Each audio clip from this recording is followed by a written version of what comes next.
जय हिंद, नमस्कार। स्वागत आप सभी का लाइव टाइम्स पर। मैं हूं अजय झा। तो 40 साल का बदला ईरान ने अमेरिका से 40 दिन में पूरा कर लिया। दोस्तों, ईरान ने तोड़ डाला अमेरिका का गुरूर। और सबसे बड़ी बात, कैसे ईरान दुनिया के इतने लंबे अलगाव के बावजूद 40 दिनों तक अमेरिका इजराइल के सामने टिका रहा। समझिए, ना सिर्फ टिका रहा बल्कि अमेरिका इजराइल को जीतने नहीं दिया। और ईरान ने न सिर्फ अमेरिका को जीतने से रोका बल्कि इन्हें ईरान की शर्तों पर झुकने पर मजबूर कर दिया।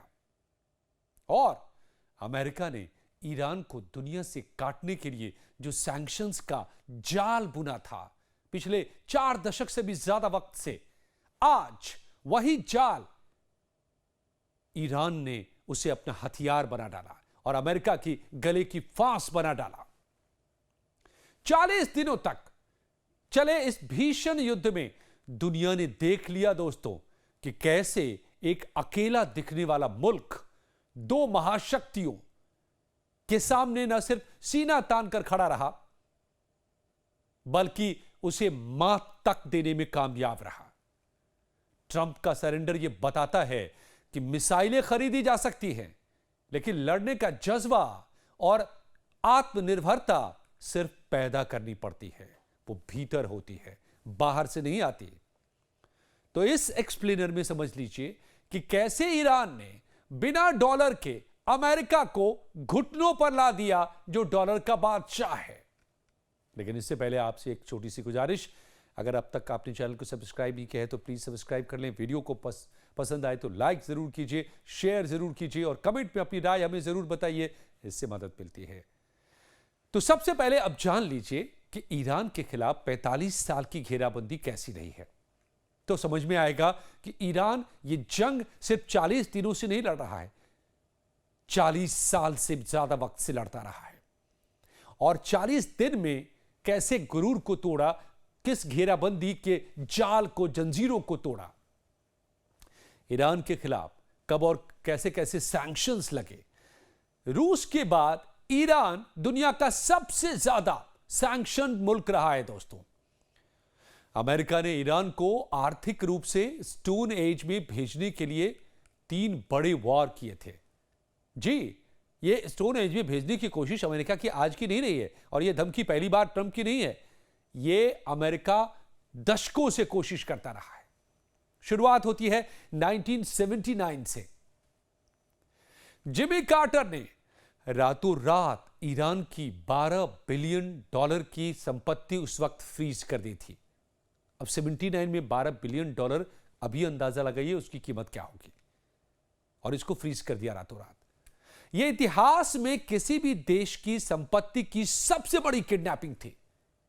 और फिर अमेरिका के राष्ट्रपति बिल क्लिंटन और जॉर्ज बुश का दौर आता है, यानी 1995 से 2006 का वक्त, 1995 से 2006 का वक्त। ईरान के तेल और गैस सेक्टर में निवेश को अमेरिका ने अपराध घोषित कर दिया। यहां अमेरिका ने सेकेंडरी सैंक्शंस लगाए। अब इसका मतलब क्या होता है कि अगर भारत या कोई भी देश ईरान के तेल में निवेश करता तो अमेरिका उस पर पाबंदी लगा देता। जैसा आपने पिछले 1 साल में खुलकर देखा है, यह पहले चुपके चुपके करता था अमेरिका। फिर भी भारत ने चाबहार में निवेश किया, वहां पर तेल भी लेता रहा थोड़ा बहुत।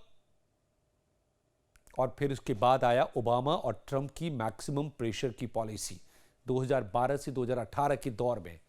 और तब क्या हुआ, स्विफ्ट से ईरान की बेदखली कर दी। अमेरिका ने ईरान को स्विफ्ट सिस्टम से बाहर कर दिया। मतलब इंटरनेशनल पेमेंट सिस्टम जो है, जो एक मुल्क दूसरे मुल्क से करते हैं, उस सिस्टम से ईरान को पूरी तरह बाहर कर दिया। और इसका मतलब था कि ईरान कानूनी तौर पर दुनिया के किसी भी बैंक से डॉलर में लेन देन नहीं कर सकता था। यह सबसे घातक वार था। ईरान को ग्लोबल बैंकिंग सिस्टम से काट डाला, दुनिया में अलग थलग कर डाला। सोचते चलिए जरा सा, ईरान पर क्या क्या कहर टूटता रहा है। और फिर भी कैसे 40 दिनों तक लड़ा है और सुपर पावर को झुकाने में कामयाब हुआ है। 1979 से अब तक के इन कठोर पाबंदियों से ईरान का कितना नुकसान हुआ, इसको भी समझिए, आंकड़े जानिए। आईएमएफ यानी इंटरनेशनल मॉनेटरी फंड और वर्ल्ड बैंक के मुताबिक इन सैंक्शंस की वजह से ईरान को अब तक $1 ट्रिलियन, करीब 83 लाख रुपए से ज्यादा के रेवेन्यू का नुकसान हुआ है। यह एक मोटा अनुमान है, कई जानकार इससे कई गुना ज्यादा नुकसान आंकते हैं। लेकिन इससे भी बड़ा नुकसान यह हुआ कि ईरान की मुद्रा रियाल की वैल्यू 90% तक गिर गई। $1 ट्रिलियन का नुकसान छोटा आंकड़ा नहीं है, लेकिन ईरान ने इस नुकसान को वरदान में बदल दिया। यहां ईरान का जिगरा काम आया। मगर कैसे हुआ यह सब? यह चमत्कार से कम नहीं है दोस्तों। इतने लंबे और इतनी सख्त पाबंदियों के बावजूद ईरान कैसे नहीं बिखरा? पेंटागन और वॉशिंगटन के रणनीतिकारों का मानना है कि इतनी पाबंदियों के बाद ईरान के लोग सड़कों पर उतरेंगे और सरकार गिर जाएगी, यही उम्मीद लगाए बैठा था अमेरिका। लेकिन ऐसा नहीं हो पाया, बल्कि ईरान ने इकोनॉमी ऑफ रेजिस्टेंस यानी प्रतिरोध की अर्थव्यवस्था का मॉडल अपना लिया। यानी तुमने हमें काट डाला दुनिया से, तो हम अपनी अर्थव्यवस्था बनाएंगे। और क्या क्या क्या, ईरान ने अभाव को ही, स्कैर्सिटी को ही अपना हथियार बना डाला। इकोनॉमी ऑफ रेजिस्टेंस की पहली बुनियाद थी आत्मनिर्भरता, सेल्फ डिपेंडेंस। जब बाहर से मशीनें, स्पेयर पार्ट्स आने बंद हुए, दवाइयां बंद हुई, तो ईरान ने अपना घरेलू मैन्युफैक्चरिंग सेक्टर खड़ा किया। मतलब तब जो चीजें ईरान दूसरे मुल्कों से मंगाता था, वो अब खुद उसने धीरे धीरे करके बनाने शुरू कर दिए। और फिर रिवर्स इंजीनियरिंग का भी सहारा लिया। आज जो युद्ध में ईरान ने छक्के छुड़ाए हैं अमेरिका, इजराइल और खाड़ी देशों के, तो कैसे? ईरान के पास 1970 के दशक के अमेरिकी F-14 फाइटर जेट थे। सैंक्शन के कारण स्पेयर पार्ट्स मिलने बंद हो गए। अमेरिका ने इसकी सप्लाई पर रोक लगा दी ताकि इनके जो फाइटर जेट्स हैं वो बेकार हो जाएं। तो फिर ईरान ने रिवर्स इंजीनियरिंग की और इसके जरिए न सिर्फ इसके पार्ट्स बनाए, बल्कि खुद के अपने आधुनिक ड्रोन बनाए। यह भी कहा जाता है कि ये जो शाहेद 136 ड्रोन को डेवलप किया ईरान ने, वो एक अमेरिकी ड्रोन का ही रिवर्स इंजीनियरिंग से किया गया। इस युद्ध में यही ड्रोन अमेरिका के लिए सबसे घातक साबित हुए हैं। इसी ड्रोन की आड़ में ईरान ने अपनी मिसाइलें दागी, जिनको पूरी तरह रोकने में नाकाम रहे अमेरिका के डिफेंस सिस्टम, चाहे वो खाड़ी देश में हो, चाहे अमेरिकी बेसिस पर हो, चाहे इजराइल के भीतर हो। और फिर दवा, अमेरिका ने दवा तक पर सैंक्शन लगाया था।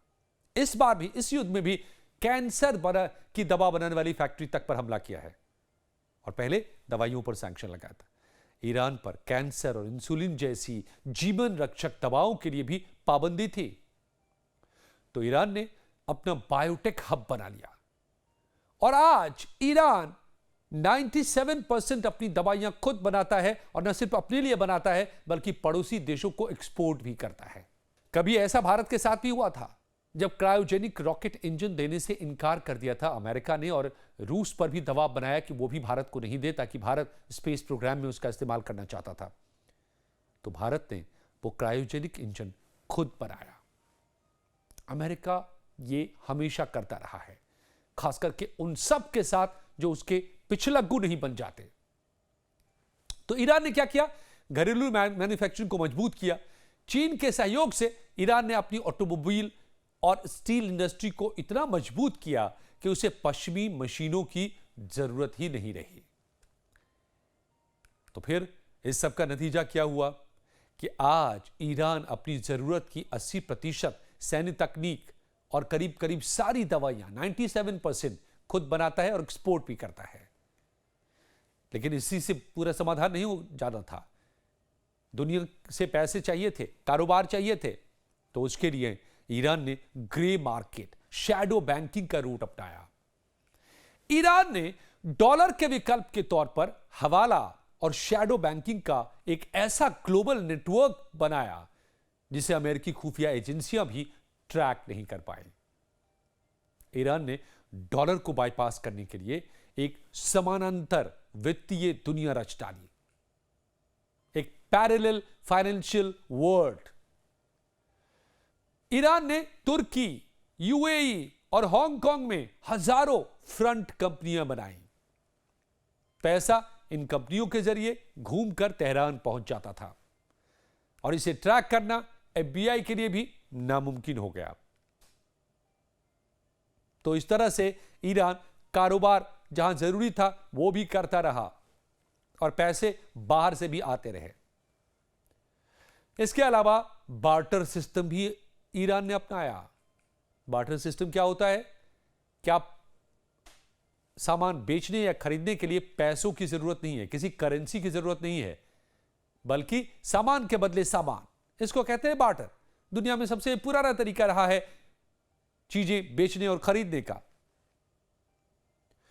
2026 की जंग में ईरान ने रूस को ड्रोन दिए, बदले में S-400 सिस्टम लिया।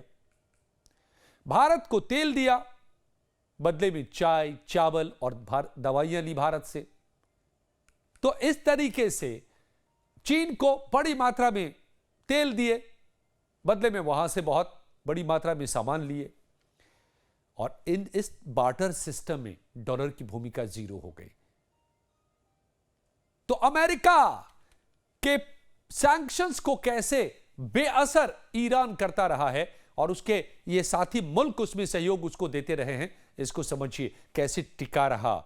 40 दिनों तक युद्ध में, युद्ध मामूली नहीं था, एक तरफा युद्ध आप कह सकते हैं इसको, जहां इतनी सुपीरियरिटी हो मिलिट्री की और टेक्नोलॉजी की, यानी अमेरिका की और इजराइल की, वहां पर ईरान जो 40 सालों से सैंक्शन के दौर में जी रहा था, दुनिया से अलग थलग कटा हुआ, वो अगर टिका रहा तो उसके पीछे के राज क्या है मैं वो बता रहा हूं आपको। यानी नो डॉलर नो प्रॉब्लम की स्थिति पैदा कर दी ईरान ने। और इसी दौर में क्रिंक का भी उदय होता है दोस्तों। क्रिंक का मतलब ये डॉलर की बादशाहत पर आखिरी चोट थी। अमेरिकी पाबंदियों ने, जिन जिन मुल्कों पर अमेरिका ने पाबंदियां लगा रखी थी, क्रिंक यानी कि China, Russia, Iran, north Korea, ये सबसे ज्यादा सैंक्शन मुल्क हैं अमेरिका की तरफ से दुनिया भर में।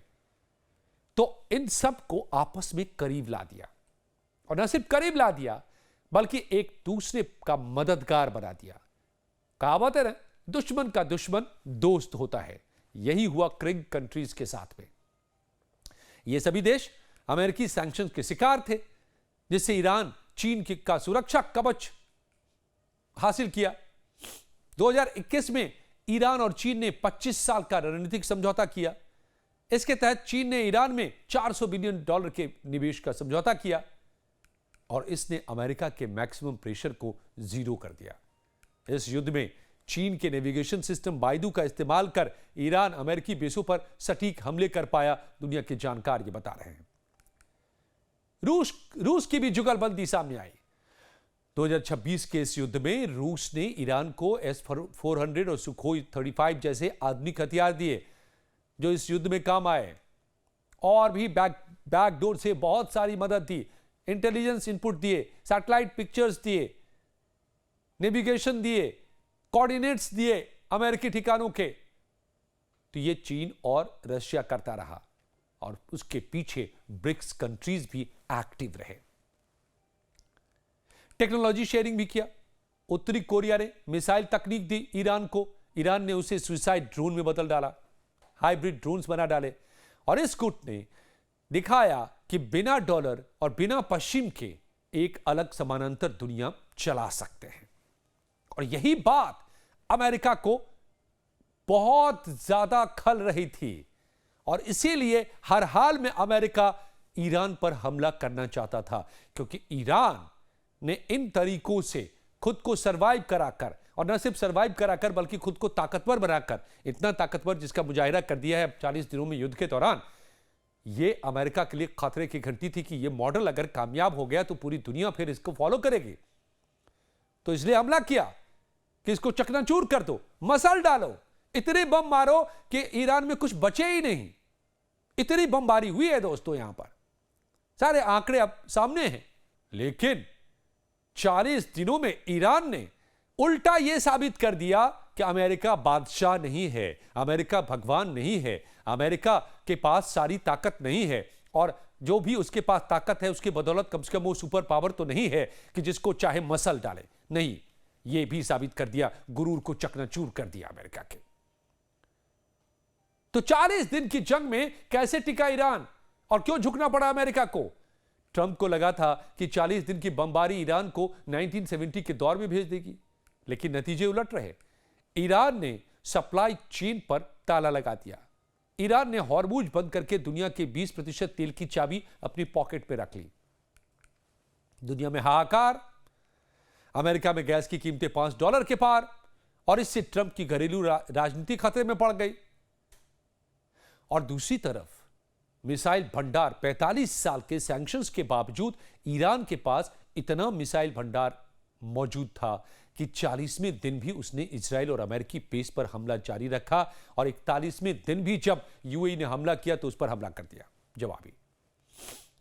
और इस वक्त भी ईरान सीना ठोक कर कह रहा है कि बात बनी तो बनी, वरना फिर से हमला करेंगे।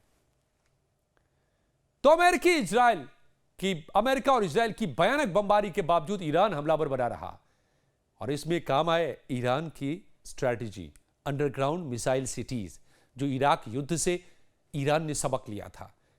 इराक में जो लाख से ज्यादा इराकी सिटीजन या फिर सैनिक मारे गए क्योंकि वो ग्राउंड पर थे।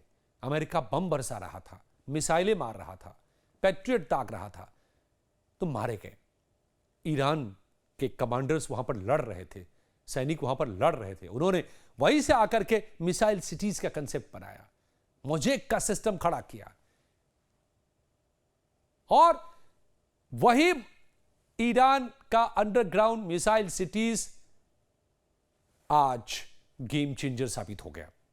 अमेरिका इजराइल आसमान से बम बरसाते रहे, लेकिन ईरान अपनी मिसाइल सिटीज से ड्रोन और मिसाइलें दागता रहा। इन हमलों में ईरान ने खाड़ी देशों में मौजूद अमेरिका के करीब करीब सभी बेसों को तबाह कर डाला। अब ये तस्वीरें आ गई हैं, सैटेलाइट पिक्चर्स अब ये बता रहे हैं। कतर में, कुवैत में, बहरीन में, यूएई में, सऊदी अरेबिया में कुल 19 सैन्य ठिकाने जो अमेरिका ने बना रखे थे, 50,000 सैनिकों को खड़ा कर रखा था, लेकिन यहां के मशीनों को कबाड़ कर दिया ईरान ने, फोड़ डाले। और अमेरिका इजराइल की ईरान की जमीन पर अपने सैनिक उतारने की हिम्मत नहीं हुई, बूट ऑन ग्राउंड नहीं कर पाए, और ट्रंप को ईरान की शर्तों पर सीज फायर करना पड़ा। यह अमेरिका की आज तक के इतिहास की सबसे बड़ी हार है, जैसे 1956 में ग्रेट ब्रिटेन की हुई थी सुएज कैनाल में, मेरे पिछले वीडियो में देखिए। इन सब का नतीजा यह हुआ है कि अमेरिका को समझ आ गया कि ईरान को बम से नहीं हराया जा सकता, क्योंकि उसने इन सैंक्शंस को, इन अभावों को अपने लड़ने का हथियार बना लिया है। इन सैंक्शंस ने ईरान को और मजबूती दे दी, उसने खुद को अंदर से और मजबूत किया, सेल्फ रिलायंट बनाया, आत्मनिर्भर बना लिया। तो दोस्तों, अमेरिका ने सोचा था कि डॉलर की चेन से वो ईरान का गला घोट देगा, लेकिन ईरान ने 45 साल तक उसी चेन को रगड़ रगड़ कर हथियार बना डाला। दुनिया ने सोचा था कि अमेरिका ईरान को खंडहर बना देगा, लेकिन ईरान ने 45 साल तक सैंक्शंस की आग में तप कर खुद को फौलाद बना डाला। जिस डॉलर को अमेरिका ब्रह्मास्त्र समझता था, ईरान ने उसे रद्दी का टुकड़ा साबित कर दिया। ट्रंप का पीछे हटना सिर्फ एक युद्ध का अंत नहीं है, बल्कि उस डॉलर इकोनॉमी के गुरूर के अंत की शुरुआत है, जिसने दशकों तक ईरान को ही नहीं पूरी दुनिया को डरा कर रखा है। आज ईरान की जीत ने साफ कर दिया है कि जब इरादे फौलादी हों, आत्मनिर्भर हों, तो दुनिया का कोई भी खेरा आपको कैद नहीं कर सकता। आपको खत्म नहीं कर सकता, आपको तोड़ नहीं सकता। क्या कहेंगे आप दोस्तों ईरान के इस फौलादी इरादे को लेकर के? बताइए अपनी राय हमें कमेंट्स में। और ये जानकारियां आपको अच्छी लगी हैं तो एक लाइक दीजिए और अपने कुछ दोस्तों से शेयर जरूर कीजिए। धन्यवाद। मिलता हूं अगले वीडियो में अगले एक्सप्लेनर के साथ। नमस्कार।